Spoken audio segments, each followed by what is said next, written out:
श्रीरामपूर तालुक्यातील निपाणी वडगाव येथील स्वस्त धान्य दुकानदार यांना बेदम मारहाण आणि जीवे मारण्याची धमकी। याबाबत सविस्तर माहिती अशी की निपाणी वडगाव येथील निपाणी वडगाव कार्यकारी सोसायटीचे स्वस्त धान्य दुकान चालक श्री गणेश चव्हाण यांना गावातील गुन्हेगार प्रवृत्तीचा इसम शरद पवार याने दुकानात जाऊन मारहाण आणि शिवेगाळ केली, तसेच जीवे मारण्याची धमकी दिली। गणेश चव्हाण हे स्वस्त धान्य दुकानात ई-केवायसी करत असताना सदरील शरद पवार याने जास्त प्रमाणात धान्याची मागणी केली, तसेच आत्ताच्या आत्ता मला धान्य पाहिजे आणि शिवीगाळ करण्यास सुरुवात केली। त्याला समजावून सांगितलं असता ऐकण्याच्या मनस्थितीत नव्हता। त्यानंतर त्याने मारहाण करण्यास सुरुवात केली।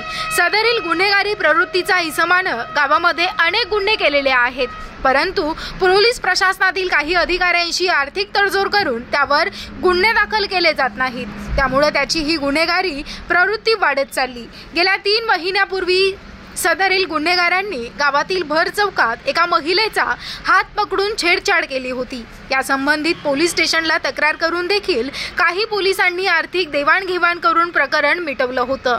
अशा प्रकारच्या गुन्हेगाराला पोलीस प्रशासन मदत करत असेल तर गुन्हेगारी वाढायला वेळ लागणार नाही। यामुळे कायदा आणि सुव्यवस्था बिघडायला वेळ लागणार नाही। याबाबत श्रीरामपूर तालुका स्वस्त धान्य दुकान संघटनेच्या वतीने श्रीरामपूरचे तहसीलदार यांना निवेदन देऊन काम बंद आंदोलन सुरू केलं। जोपर्यंत आरोपीला अटक होत नाही तोपर्यंत कामावर बहिष्कार टाकला आहे। याबाबत श्रीरामपूरचे तहसीलदारांनी पोलीस प्रशासनाला तातडीने कारवाई करण्याचे आदेश दिले आहेत। यावेळी स्वस्त धान्य संघटनेचे अध्यक्ष देवीदास देसाई, रज्जाक पठाण, माणिक जाधव, बनू खरात, मामा वेताळ यासह तालुक्यातील सर्व दुकानदार उपस्थित होते। मी गणेश सोनेबापू चव्हाण, निपाणी वडगावचा रहिवासी आहे। निपाणी वडगाव सोसायटीत मी स्वस्त धान्य दुकान चालवतो। मी सोसायटीचा सेल्समन असून सोमवारी 10/2/2025ला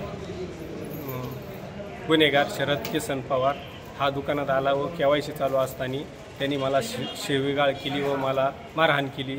त्याबद्दल आम्ही सर्व स्वस्त धान्य दुकानदार यांनी तहसीलदार साहेबांना निवेदन दिलेलं आहे आणि शहर पोलीस स्टेशनला सुद्धा गुन्हा आम्ही दाखल केलेला आहे।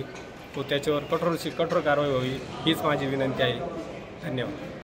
नमस्कार, मी मिलिंद वाघ, तहसीलदार श्रीरामपूर।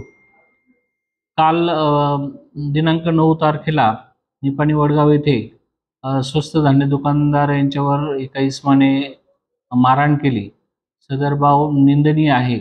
याबाबत स्वस्त धान्य दुकानदार यांनी पोलीस स्टेशन येथे तक्रार नोंदवलेली आहे आणि याच्यावर कायदेशीर कारवाई होणार आहे। परंतु ही बाब जेव्हा तपासली असता याच्यामागे ई-केवायसी हा मुद्दा उपस्थित झालेला आहे। शासनाने प्रत्येक शिधापत्रिकाधारक जो आहे त्याला ई-केवायसी करणे बंधनकारक केलेलं आहे आणि प्रत्येकाने आपल्या स्वस्त धान्य दुकानदार येथे येऊन आपलं ई-केवायसी करावायचं आहे। यामध्ये काही तांत्रिक अडचणी येऊ शकतात, सध्या साईटचे प्रॉब्लेम आहेत, तर याबाबत काही तक्रार असेल तर आपण तहसील कार्यालयामध्ये येऊन आपली तक्रार नोंदवायची आहे। परंतु कोणीही स्वस्त धान्य दुकान यांच्याशी उद्धत घालू नका।